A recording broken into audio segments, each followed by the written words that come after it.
네, 우리 함께 나눠드린 순서지에 따라서 공동기도 함께 기도하시겠습니다. 공동기도입니다. 우리는 평화의 왕이신 당신에게 경의를 표합니다. 그러고서는 매일 폭력을 일삼습니다. 가까운 이웃에게는 폭력적인 말과 행동을 일삼고 먼 이웃에게는 폭력의 구조를 만들어 그들을 착취합니다. 그렇게 우리는 당신이 만드신 세계를 탐욕에 이끌려 자신도 모르게 자신이 아닌 것을 파괴하고 소비합니다. 그리고 우리의 폭력은 당신께서 대홍수로 10가지 재앙으로 가나안 정복으로 허다한 민족을 말살하셨을 때부터 시작되었다는 사실을 마주합니다. 주님, 그렇다면 당신이 잘못하신 것입니까? 아니면 우리가 당신을 잘못 이해한 것입니까? 평화의 왕이신 주님, 폭력에 굶주린 우리의 모습을 몰아내소서. 이 사순기간 탐욕을 섬기던 우리의 습관을 벗고 야위고 가난해지며 잠잠한 가운데 당신을 알게 하소서. 평화의 왕이여, 당신의 불타는 마음으로 우리를 이끄소서. 아멘. 우리 함께 1분간 침묵하시겠습니다.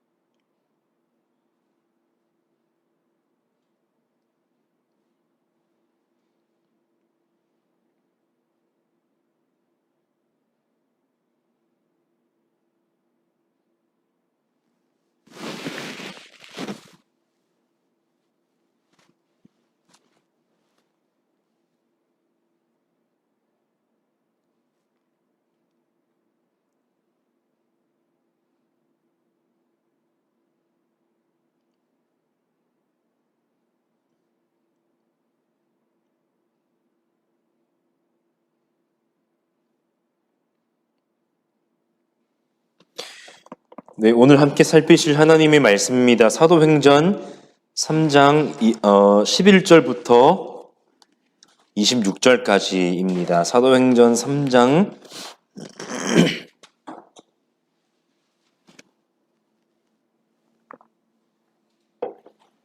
11절부터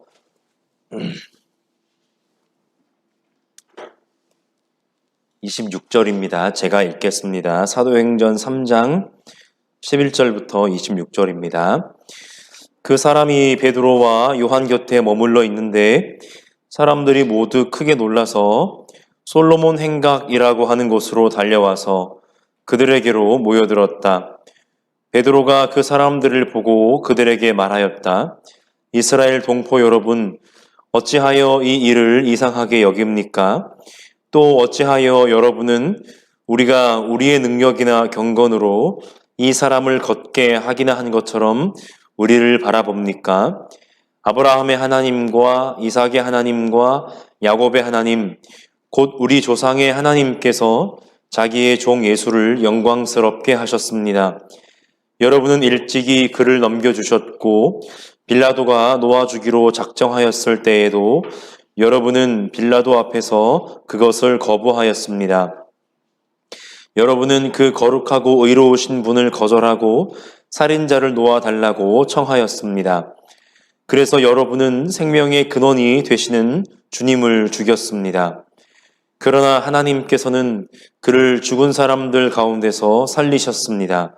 우리는 이 일의 증인입니다. 그런데 바로 이 예수의 이름이 여러분이 지금 보고 있고 잘 알고 있는 이 사람을 낫게 하였으니 이것은 그의 이름을 믿는 믿음을 힘입어서 된 것입니다. 예수로 말미암은 그 믿음이 이 사람을 여러분 앞에서 이렇게 완전히 성하게 한 것입니다. 그런데 동포 여러분, 여러분은 여러분의 지도자들과 마찬가지로 무지해서 그렇게 행동했다는 것을 나는 알고 있습니다. 그러나 하나님께서는 모든 예언자의 입을 빌어서 그리스도가 고난을 받아야만 한다고 미리 선포하신 것을 이와 같이 이루셨습니다. 그러므로 여러분은 회개하고 돌아와서 죄의 씻음을 받으십시오. 그러면 주님께로부터 편히 쉴 때가 올 것이며 주님께서는 여러분을 위해서 미리 정하신 그리스도이신 예수를 보내실 것입니다. 이 예수는 영원 전부터 하나님이 자기의 거룩한 예언자들의 입을 빌어서 말씀하신 대로 만물을 회복하실 때까지 마땅히 하늘에 계실 것입니다. 모세는 말하기를 주 하나님께서 나를 세우신 것 같이 너희를 위하여 너희 동족 가운데서 한 예언자를 세워주실 것이다.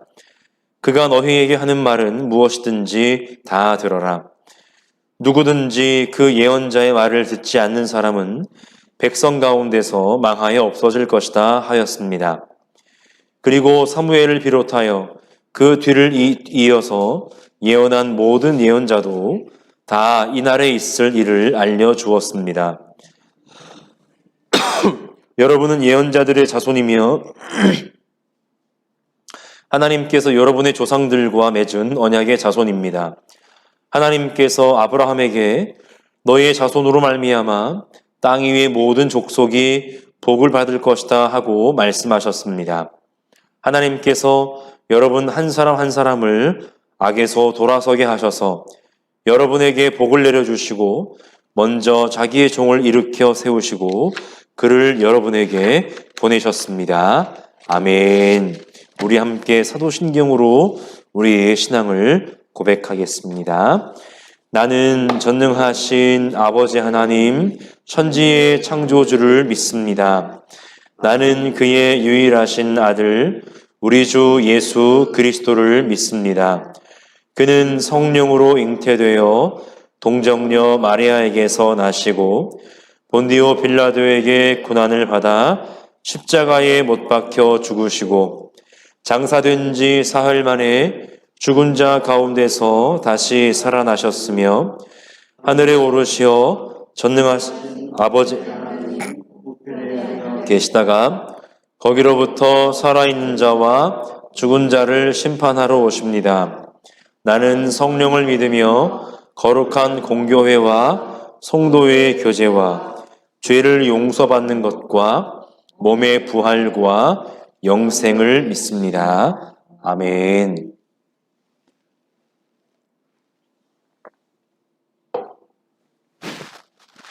믿음이라고 하는 것이 기독교의 이제 핵심 단어입니다. 믿음이라고 하는 게요. 그래서 성경을 보시면 하나님은 그 아브라함을 그의 믿음을 보시고 의롭게 여기셨다라고 창세기 15장에서 말씀하고 있고요. 또 복음서에 보시면 예수님은 혈루증을 앓고 있던 그 여인에게 내 믿음이 너를 구원했다라고 그렇게 말씀을 하셨습니다. 그렇게 믿음이 되게 중요한 단어인데요. 한편으로 이렇게 중요한 믿음이 오늘 우리에게 너무나도 잘못 이해되고 있는 것도 현실이다라고 할 수 있습니다. 소위 이제 웃프다라고 하잖아요. 그러니까 웃기고도 슬픈 현실, 이제 그래서 웃프다라고 하는데 이 웃프다라고 표현할 수밖에 없는 말이긴 하지만 이 자조적인 표현 중에 하나가 뭡니까? 미슈입니다. 이제 그렇게 얘기를 많이 합니다. 미슈입니다. 그러니까 그냥 뭔가 믿습니다라고 얘기를 하면 되는데, 그러니까 뭔가 좀 과장되고, 뭔가 좀 목소리도 바뀌고, 이렇게 해야 뭔가 좀 믿음이 있는 것처럼 그렇게 이해를 하는 경우가 참 많기도 합니다. 그러니까 믿음이 그냥 어떤 전적인 신뢰 그 정도만 해도 되는데 그것을 넘어서서 그냥 하나의 부적처럼 그냥 믿습니다 하면 뭔가 될 것 같은 부적처럼 치부되고 있는 그 현실에 대한 웃기고도 슬픈 그런 표현입니다.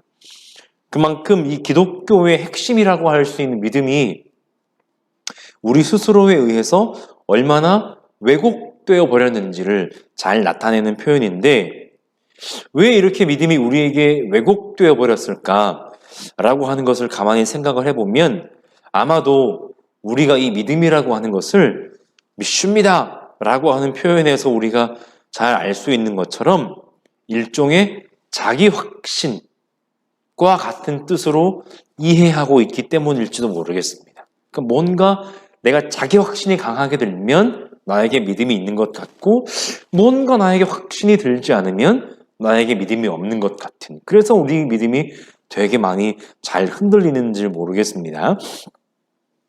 근데 하지만 분명한 사실은 이 기독교 신앙에 있어서 이 믿음이라고 하는 것은 자기 확신과는 아무런 상관이 없다는 것입니다. 자기 확신은 성서적인 의미에서의 믿음이라기보다는 일종의 좀 자기 최면에 가깝습니다. 참 안타까운 현실은 오늘날 한국교회가 말하는 그 믿음에 적지 않은 경우가 소위 부적신앙, 얼마 전에도 좀 문제가 됐잖아요. 코로나 퇴치 카드. 네. 어떤 그런 부적신앙 혹은 자기 최면에 다름없다는 것이죠.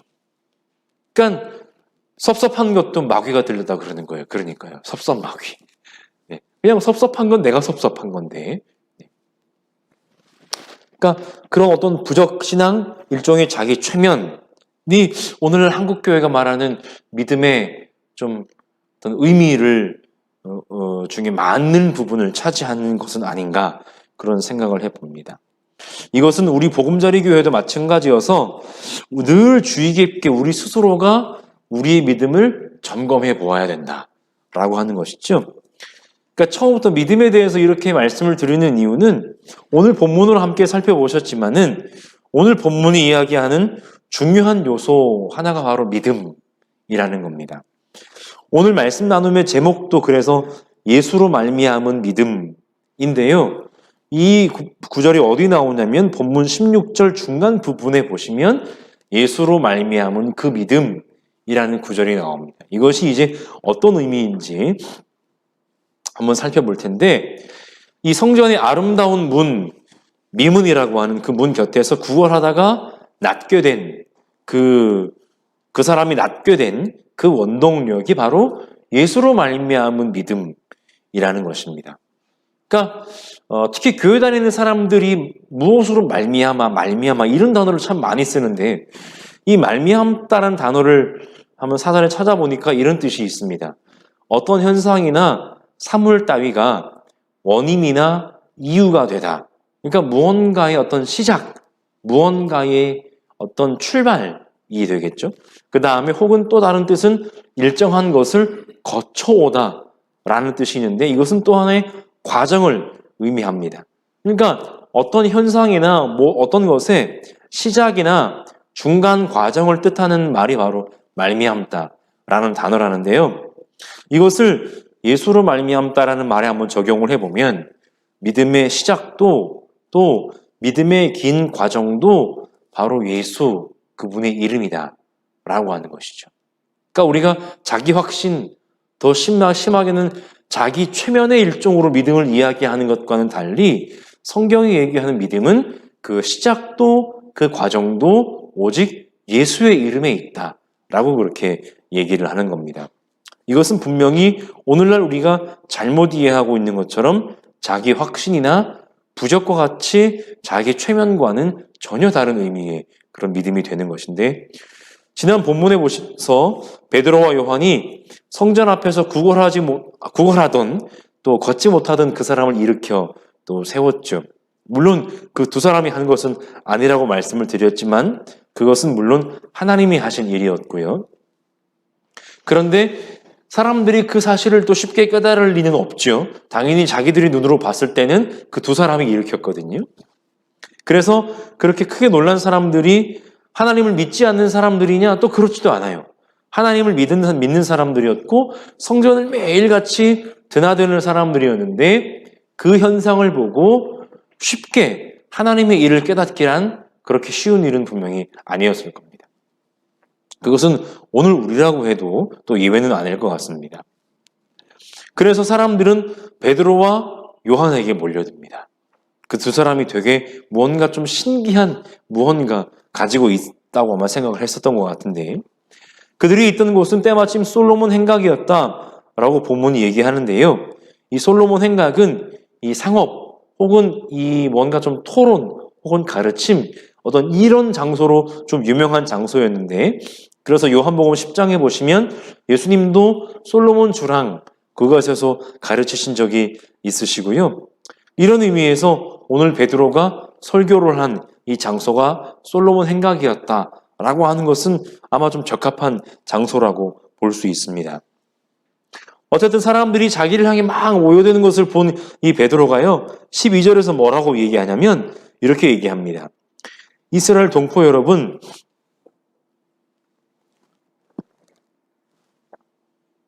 어찌하여 이 일을 이상하게 여깁니까? 또 어찌하여 여러분은 우리가 우리의 능력이나 경건으로 이 사람을 걷게 하기는 한 것처럼 우리를 바라봅니까? 라고 얘기합니다.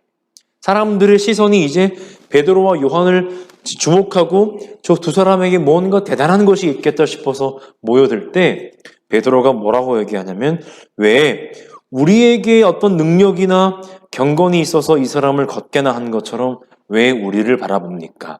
라고 얘기를 하는 거예요. 이 말이 되게 의미심장한 것은, 걷지 못하는 일을 일어나 걷게 한 것은 분명히 하나님의 능력인데 사람들의 시선은 베드로를 향합니다. 여기까지는 사실은 어떻게 보면 당연한 일이에요. 눈에 보이는 현상이 베드로가 하는 행동이거든요. 그런데 베드로는 이렇게 말하는 것입니다. 우리를 바라보지 마십시오. 라고 얘기를 하는 거죠. 여러분, 예나 지금이나요, 잘못된 리더의 특징 중에 한 가지가 뭐냐면 자기가 주목받기를 원한다 라고 하는 거예요. 그리고 자기를 드러내기를 원한다 라는 겁니다. 여러분, 초대교회에서 베드로가 중심적인 역할을 했다는 건 누구나 다 잘 알고 있는 사실입니다. 예수님의 으뜸 제자였고 교회에서 아주 중요한 사도였습니다. 그런 베드로였지만 자신이 주목받고 얼마든지 자신을 드러낼 수도 있는 상황에서 그는 자신을 주목하지 말라고 얘기를 하는 거예요. 그리고 예수를 이야기합니다. 자신의 능력도 자신의 경건도 걷지 못하는 사람을 일으키는 힘이 될 수 없다라고 하는 거죠. 오늘날 우리가 자주 듣는 말 중에 하나, 내가 기도했더니 라고 하는 류의 말이 사실은 얼마나 위험할 수 있는지 우리는 잘 알아요. 물론 내가 기도해서 하나님이 이루어 주신 것도 있지만 궁극적으로는 하나님이 그냥 이루어 주시는 거예요. 아무리 내가 100번, 1000번, 10,000번을 기도해도 하나님이 생각하시기에 아닌 건 아닌 거죠. 그러니까 우리가 내 스스로도 그런 말을 하기를 상당히 조심스러워해야 되겠지만, 심지어 그런 말을 통해서 자기의 능력을 과시하려는 그러한 위험을 우리는 늘 피해서 살아야 됩니다. 그래서 이어지는 13절에서 베드로는 계속 얘기합니다. 아브라함의 하나님과 이삭의 하나님과 야곱의 하나님, 곧 우리 조상의 하나님께서 자기의 종 예수를 영광스럽게 하셨습니다. 이제 예수를 이야기하기 시작하는 거죠. 여기서 종은 자녀를 뜻하는데요, 하나님께서 당신의 자녀, 아들 예수를 영광스럽게 하셨다라고 베드로가 얘기를 합니다.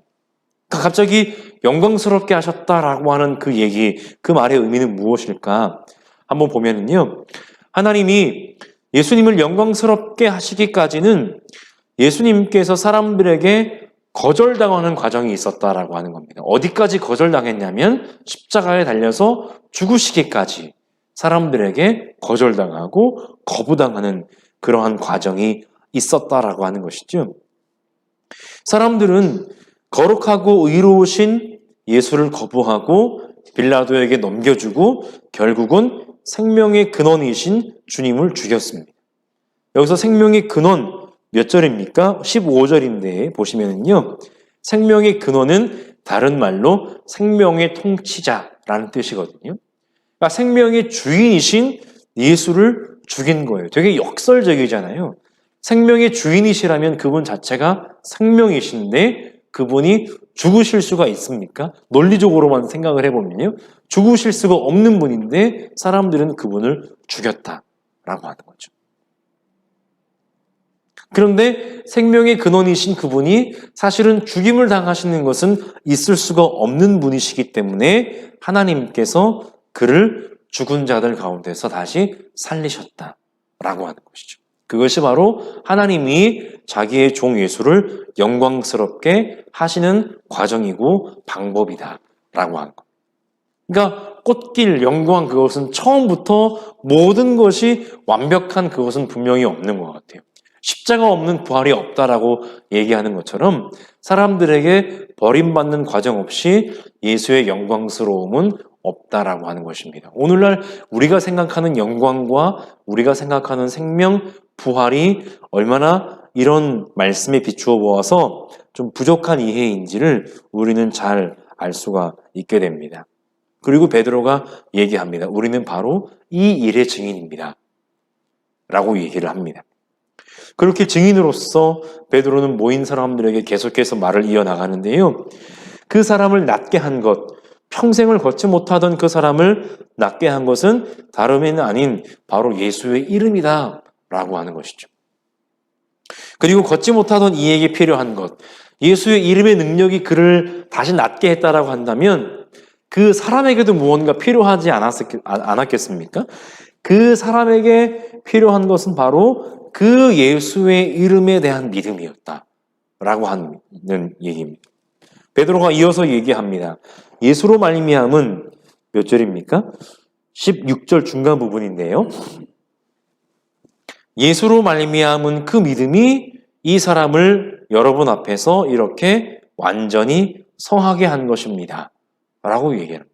그러니까 지난주에 말씀드렸던 것처럼 그 사람은요, 걷지 못한다는 이유로 온전하지 못하다라는 취급을 받았고, 온전하지 못한 사람은 제사장이 될 수 없었고, 온전하지 못한 제물은 짐승은 제물이 될 수 없었던 것이 바로 율법에 나온 그런 말씀인데, 역시 그 사람은 온전하지 못하다고 하는 그런 취급을 받았기 때문에 성전에 출입을 하기가 어려웠다라고 하는 것이죠. 그런데 예수의 이름과 예수의 이름을 향한 그의 믿음이 그를 고쳐서 온전하게 했다라는 것입니다. 제가 아까 말미암는다는 것을 말씀드리면서 믿음의 시작도 그 과정도 예수의 이름이어야 한다고 말씀을 드렸는데 이 부분에서 16절 중간에 예수로 말미암은 그 믿음 이 부분도 굳이 원문을 옮겨보자면 이런 뜻입니다. 예수를 통한 그 믿음이 여러분 앞에서 그에게 온전한 나음을 주었습니다. 똑같죠. 예수를 통한 그 믿음이 예수로부터 시작해서 예수를 거쳐 예수를 통한 그 믿음이 라는 뜻입니다.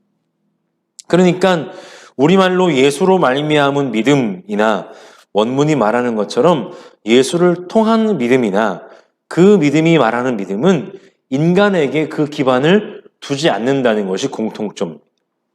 물론 믿음의 행위는 분명히 인간에게 있습니다. 그 사람을 일으킨 것도 베드로의 손이었고요. 그 행동을 따져보면요. 믿음의 행위는 인간에게 있을지라도 그 믿음의 근본적인 동력은 오직 예수 그리스도에게만 있다라고 하는 것입니다. 그리고 믿음의 동력이 되시는 예수 그리스도는 아브라함과 이삭과 야곱의 하나님으로 불리는 베드로의 설교를 통해서요. 구약 성서의 하나님이 그 모든 계획을 온전히 이루신 분이시다라고 하는 거죠. 이것에 대한 말씀이 18절 이하의 여러 부분에서 나오는데요. 좀 본문이 길기도 하고 좀 시간 관계상 짧게만 말씀드립니다. 18절 21절에 모든 예언자들의 입을 빌어서 미리 선포하신 것, 그리고 20절에 미리 정하신 그리스도이신 예수, 그리고 22절 이하에 보시면 모세나 사무엘을 비롯한 모든 예언자의 입을 통해 하신 말씀이라는 구절을 통해서 먼 옛날 영원 전부터 하나님이 예비하신 그 일들을 이루신 분이 바로 예수 그리스도이시고 그분에게서부터 시작되는 것이 바로 믿음이다라고 하는 것을 베드로가 얘기하고 있습니다. 그러니까 예수 그리스도는 21절이 말씀하고 있는 것처럼 영원 전부터 마땅히 하늘에 계시는 분으로서 우리의 믿음의 시작이시고 우리의 믿음의 과정이시고 더 나아가 우리의 믿음을 온전케 하시는 믿음의 근본이십니다. 이것은 변하지 않는 하나님의 섭리이기 때문에 사람들이 예수를 잠깐 동안 십자가에 죽였을지라도 생명이 근원이 되시는 주님은 죽음에 처해 있으실 수가 없어서 하나님이 그를 다시 살리셨다라는 것입니다. 말씀의 결론을 맺겠습니다. 19절에서 베드로는 오늘 설교를 통해서 모여든 사람들에게 회개하고 돌아와서 죄의 씻음을 받으라고 권고하고 26절에서는 하나님이 예수 그리스도를 보내신 이유를 설명합니다. 뭐냐면 모든 사람을 악에서 돌아서게 하셔서 그들에게 복을 주시는 것이 하나님의 계획이라는 것입니다. 그리고 그 계획을 이루기 위해 먼저 자기의 종인 예수를 죽음에서 일으켜 세우셨습니다. 죽음에서 예수를 일으켜 세우신 분이 모든 믿는 사람에게 복을 주시지 못할 이유가 없습니다. 물론 여기서 말하는 복은 오늘 우리가 이해하는 그런 류의 복이 아니라 모든 사람이 돌이켜 하나님께로 돌아가는 것, 그것이 바로 복입니다. 결국 믿음이라고 하는 것은 우리의 인간적인 자기 확신이나 부적신앙 혹은 자기 최면이 아니라 우리의 삶을 부단히 예수의 이름을 향하여 돌이키는 것, 그것이 바로 믿음입니다. 그래서 히브리서 기자의 말씀을 읽고 제가 마치겠는데요. 히브리서 12장 1절에서 2절은 이렇게 얘기합니다. 그러므로 이렇게 구름대와 같이 수많은 증인이 우리를 둘러싸고 있으니 우리도 갖가지 무거운 짐과 얽매는 죄를 벗어버리고 우리 앞에 놓인 다름질을 참으면서 달려갑시다. 믿음의 창시자요 완성자이신 예수를 바라봅시다. 그는 자기 앞에 놓여있는 기쁨을 내다보고서 부끄러움을 마음에 두지 않으시고 십자가를 참으셨습니다. 그리하여 그는 하나님의 보좌 오른쪽에 앉으셨습니다. 이렇게 믿음의 창시자요 완성자이신 예수를 바라보는 다름질이 우리의 삶에 부단히 일어나기를 간절히 축원합니다.